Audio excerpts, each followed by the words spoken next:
Čau lidi, já jsem Epic Cubone a určitě si říkáte, co dělám na tomhle kanále. Prakticky jsme se sem přestěhovali úplně celý Epicraft. Ti, co Epicraft znáte, tak určitě si přidělejte odběr zpátky sem, co jste tam měli odběr.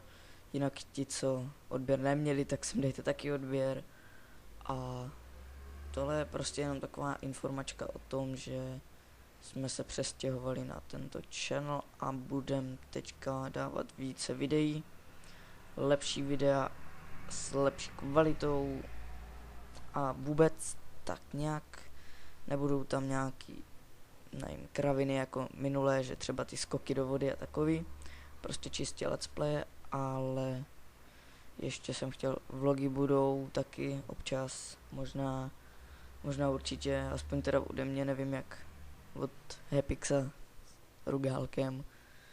Každopádně se mějte a určitě dejte nám odběr.